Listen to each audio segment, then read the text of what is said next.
नमस्कार है मित्राणी। आप सबका एक बार फिर से हार्दिक स्वागत है हमारे YouTube चैनल संस्कृत स्पर्श में। आई होप आप सब स्वस्थ होंगे और मस्त होंगे।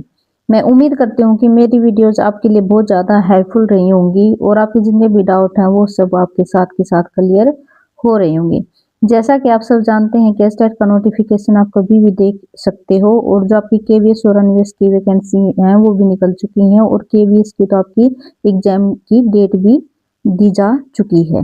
ठीक है, मैं मानती हूँ कि अभी आपके ABS के टायर 1 पर आप ध्यान दे रहे होंगे, लेकिन साथ के साथ अगर आप थोड़ा सा संस्कृत का भी करते जाओगे तो आपका सेकंड में आपका कोई ज़्यादा दिक्कत नहीं आएगी। ठीक है, तो आपका ज़्यादा टाइम वेस्ट ना करते हुए हम अपने आज की वीडियो को स्टार्ट करते हैं। कल हमने अपना जो प्रत्यय वाला टॉपिक था वो हमने कंप्लीट कर लिया था। तो आज हम हमारा करते हैं अपना अव्यय। कौन सा अव्यय? अव्यय यानी कि न व्यय, यानी कि जिसमें कोई खर्च नहीं होता, जिसके अंदर कोई बदलाव नहीं होता। ठीक है, अव्यय का दूसरा नाम क्या होता है? आपका अविकारी शब्द। अव्यय का दूसरा नाम क्या होता है? आपका अविकारी शब्द। न व्यति अव्ययम, अर्थात जो अविकारी शब्द होते हैं उनमें किसी प्रकार का कोई परिवर्तन नहीं होता है, वे क्या कहलाते हैं? आपके अव्यय। क्या कहलाते हैं? आपके अव्यय। यास्क मुनि की रचना निरुक्तम में अव्यय निपात नाम से संबोधित किया गया है। निरुक्तम किसकी रचना है? आपकी यास्क मुनि की। और उसमें अव्यय को किस नाम से संबोधित किया गया है? निपात के नाम से। ठीक है, एक ही लाइन में आपकी 3 क्वेश्चन बन गए। यास्क मुनि की रचना कौन सी? आपकी निरुक्त। और इसके अंदर ने अव्यय को किस नाम से संबोधित किया गया है? आपका निपात।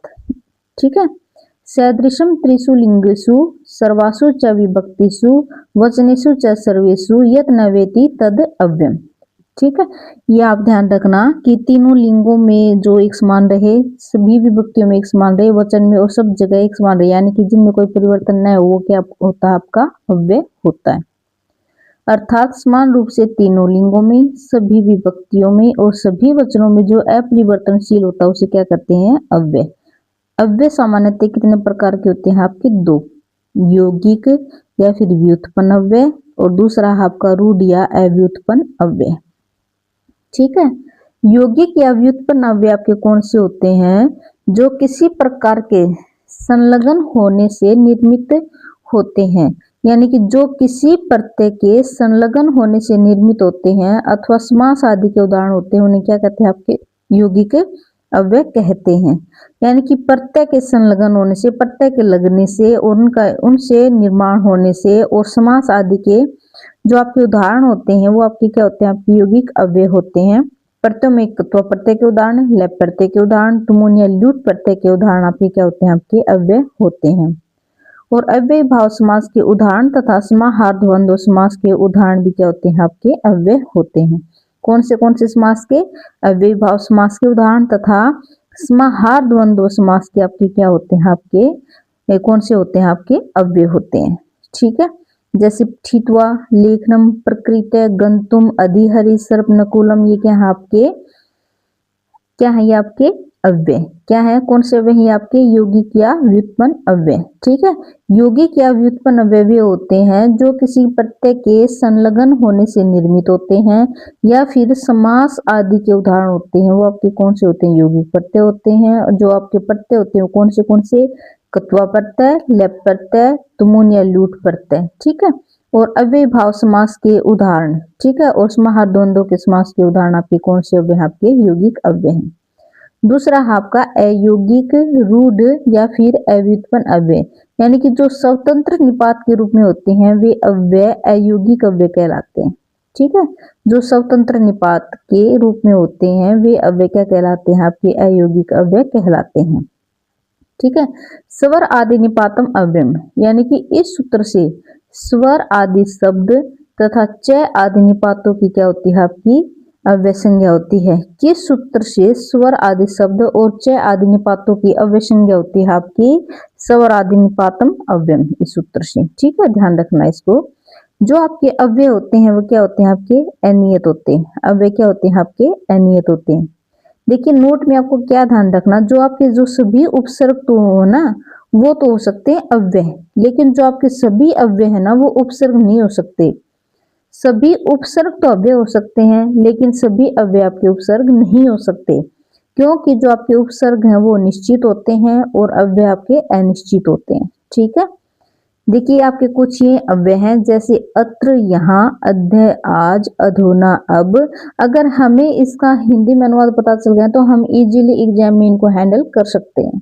ठीक है, जैसे अत्र यहाँ, अद्य आज, अधुना अब, है बीता हुआ कल, स्व आने वाला कल, यथा जैसे, तथा वैसे, इत्थम इस प्रकार से, कथम कैसे या फिर किस प्रकार से, किमर्थम किस लिए, कदापि कभी भी, कुत्र कहाँ, संप्रति या इदानीम इस समय, इतः यहाँ से, कुतः कहाँ से, ततः वहाँ से, यतः जहाँ से, अधि अंदर, अंतरा बीच में या मध्य में, अग्र आगे, पश्च या पार्श्व पीछे, कदा कब, चिरम दीर्घ काल, प्रातः सवेरा,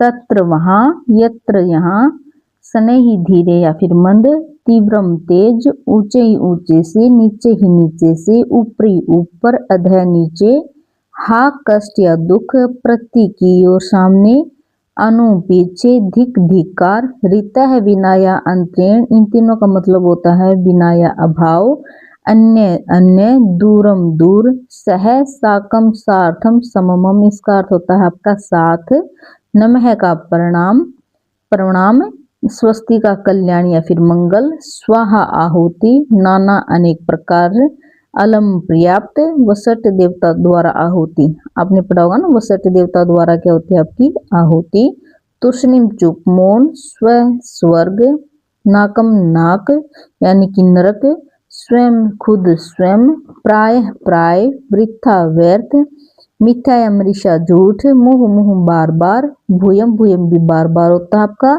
पुनः पुनः भी बार बार, वारम वारम भी बार बार। ठीक है, इन चारों का मतलब आपका क्या होता है बार बार।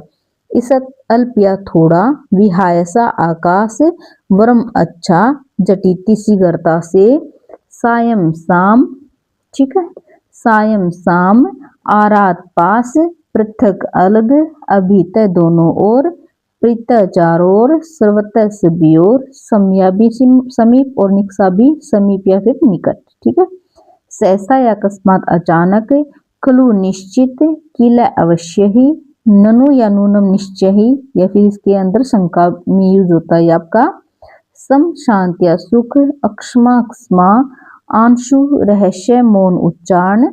ठीक है, आंशु का मतलब रहस्य या फिर मौन उच्चारण, युगपत एक साथ, अहन या दिवा दिन, रात्र रात में, नक्तम भी रात में, दोषा रात, निशा रात। ठीक है, अहन दिवा यानी कि दिन, रात्र रात में, नक्तम रात में, दोषा रात, निशा रात। ठीक है, तीरम पराभव, हेतु निमित्त, अवश्यम अवश्य, सामी अर्ध या अर्ध आधा, माँ नहीं, सदा सर्वदा नित्यम हमेशा, आसु शीघ्रता, च और, इव के समान, अथ प्रारंभ या फिर मंगलाचरण, इति समाप्ति, व विकल्प अथवा, है प्रसिद्ध, एव ही निश्चय, आ वाक्य स्मरण, किंचित कुछ।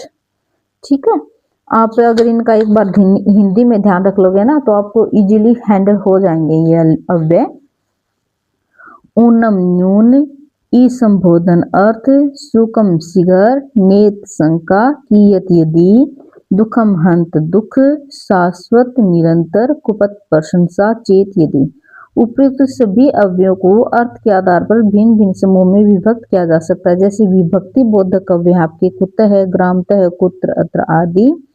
काल बोधक आपके अधुना, आज, बीता हुआ कल, आने वाला कद, आने वाला कल, यदा जब, कदा कब। ठीक है, प्रकार या फिर कारण बोध, यथा कथम कैसे, तथा इत्थम ऐसे। ठीक है, विविध अव्यय अनेक से, अनेक प्रकार से। स्थान बोधक अव्यय ऊपर, नीचे, सर्वत्र, यहाँ वहाँ। ठीक है, परिमाण या माप, कियत। संख्यावाचक अव्यय कति, कितने। प्रयोजन या उद्देश्य अव्यय किमर्थम, किस लिए।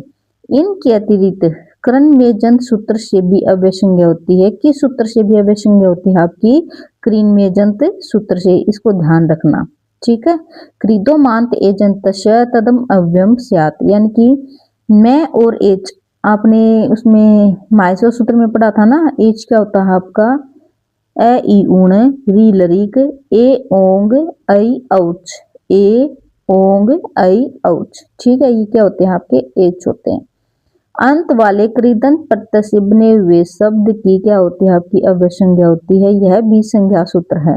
याद रखना किस कौन सा संज्ञा सूत्र है आपका, कृन में जंत, कृन में जंत। ठीक है, और इससे मैं और जो एच अंत वाले कृदंत प्रत्यय हैं उनके शब्द की क्या होती है आपकी अव्यय संज्ञा होती है, जैसे स्मारम जीव से पिबध्यु। ठीक है, नेक्स्ट आपकी कत्वा तोसुन कसून, यानी कि ए तदंत अव्यम, यानी कि कत्वा तोसुन व कसून प्रत्यय के उदाहरणों के भी आपकी क्या होती है आपकी अव्यय संज्ञा होती है। जैसे कत्वा, कत्वा का हो गया कृत्वा, तोसुन प्रत्यय का हो गया आपका उदेतो, और कसून प्रत्यय का हो गया आपका विसृप। ठीक है, नेक्स्ट है आपका अव्ययभावश्च। अव्ययभाव समास के उदाहरणों की अव्यय संज्ञा होती है। इसमें पूछा जा सकता है कि अव्ययभाव समास के उदाहरणों की अव्यय संज्ञा किस सूत्र से होती है आपकी, होती है आपकी अव्ययभावश्च सूत्र से। ठीक है, जैसे अधिहरि, प्रत्येकम, उपराजम, अधिगंगम इत्यादि। पाठ्यक्रम में प्रायोगिक अव्यय आपके कौन कौन से हैं, च और, अपि भी, अत्र यहाँ, तत्र वहां, कदा कब, यथा जैसे, वा अथवा, इति इसमें, यत्र जहां, यदा जब, एव ही, अद्य आज। ठीक है, तो ये जो आपका अव्यय वाला टॉपिक है ये बिल्कुल छोटा सा था, ये आपका कंप्लीट हो गया है। देखिए ये जो आपका हिंदी में ध्यान रख लोगे ना तो आपके जो आपके वाक्य दिए जाएंगे उनके अंदर पूछा जा सकता है कि इसके अंदर अव्यय कौन सा है आपका। ठीक है, या फिर खालिस्तान दे के पूछ सकता है कि इसके अंदर आपका अव्यय कौन सा फिल किया जाएगा। ठीक है, तो आपका जो अव्यय वाला टॉपिक है ये आज कंप्लीट हो गया। अगर आपको मेरी वीडियोस पसंद आ रही हैं और आपको लगता है कि आपका ज़्यादा टाइम वेस्ट नहीं हो रहा तो प्लीज़ मेरे चैनल को लाइक, शेयर और सब्सक्राइब जरूर कर देना। अगर आपके कोई डाउट है या फिर आपको कुछ पूछना है तो आप कमेंट बॉक्स में कमेंट करके भी आप पूछ सकते हैं। ठीक है, फिर मिलते हैं कल अपने एक नए टॉपिक के साथ। अगला टॉपिक है आपका उपसर्ग वाला। ठीक है, ये छोटे छोटे टॉपिक है लेकिन आपके इसमें सिलेबस में आपके दिए हुए हैं। ठीक है, तो फिर मिलते हैं कल अपने उपसर्ग के साथ। तब तक के लिए आप अपना ध्यान रखना। धन्यवाद।